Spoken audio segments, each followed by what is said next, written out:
I'm gonna record this one because I have time and nobody's here, and I don't know what the weekend's gonna look like. So, opposed to being concerned that I don't have enough footage, I'm gonna record now, and that way the weekend comes, I don't have to stress about it. How much time do I have left? I have a minute. Okay, turn off that alarm. We'll do this story real quick and then I'll go change my laundry. So in New Mexico, if you don't know the backstory on that, I born in New Mexico, brought over here to California, raised in Monterey Park, moved around the San Gabriel Valley a bit, and then during 2020, I'm sorry if the outside blower is loud. Let me see if that helps.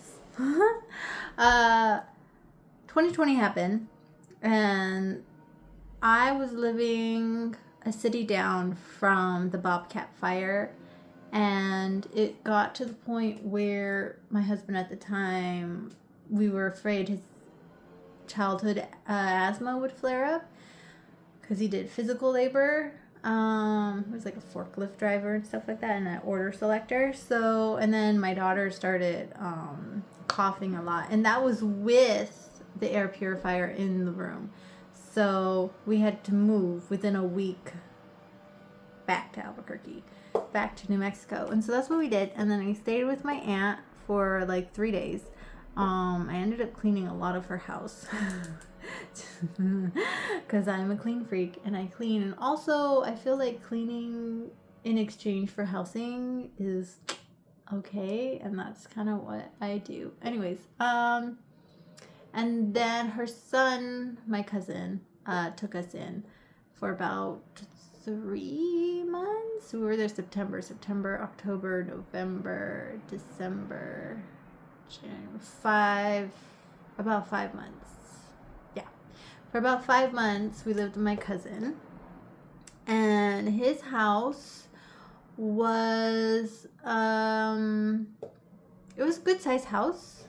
Good year.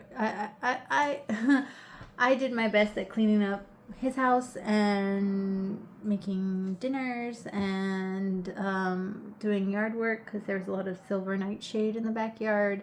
Very poisonous plant. But that house had a ghost, and I don't know if it was attached to the house or if it was a wandering ghost that died nearby and just really liked that house. But that ghost was very territorial. I don't exactly remember if it did anything like drop things or push things down or things like that. But what it did do was just like give off this eerie energy of like malice. It wasn't evil like I've experienced evil. It was just cranky. It was very territorial and very cranky, and he did not like us. Like I could feel that ghost was, I want to say, in his late 20s to mid 30s. I would say about maybe shorter than 5'11". Kind of muscular, which makes sense because the area tends to be heavy military and gym heads and gym bros and things like that. So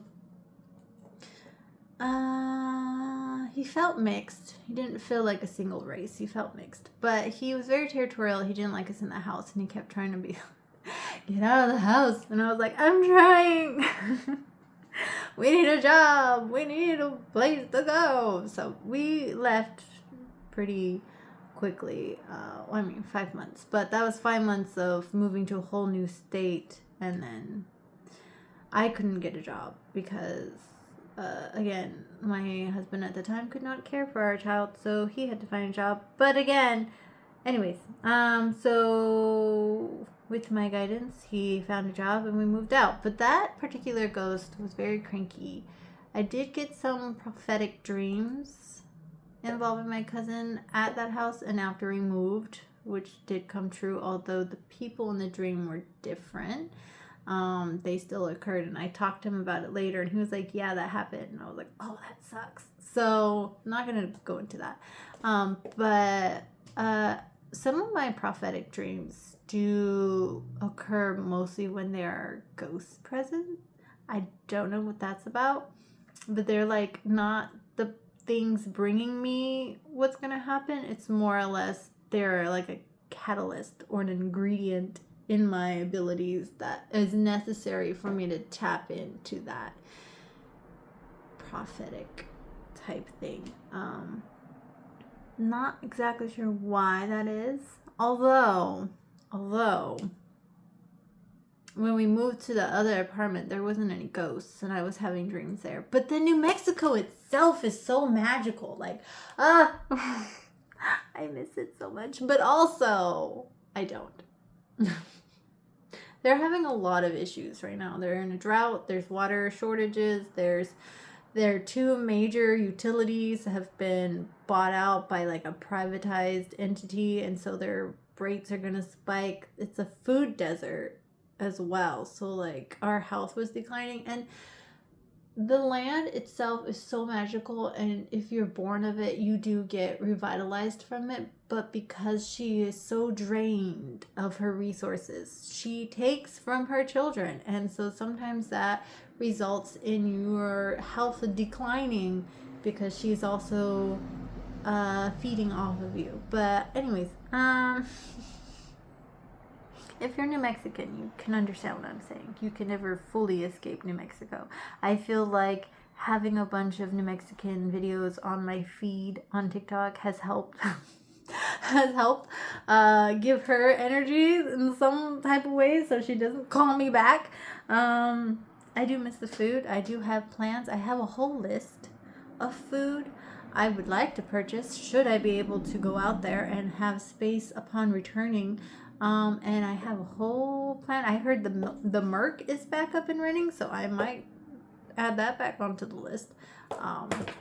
But they have amazing cookies and pies. Oh my god. I'm a foodie. I love food. I can't eat a lot of food because I have a nickel allergy, which is probably why the universe did that. But so anyways, yes. That's the last ghost story I have of New Mexico. There's a lot of space out there, so the ghosts don't have to be hauled up in the houses, and if there are ghosts, they're usually like attached to family members. So, and if they're family members to me, I just talk to them. It's not the same thing as like a stranger ghost. Anyways, so yeah, I think we'll end this here, and I need to go change my laundry. Bye.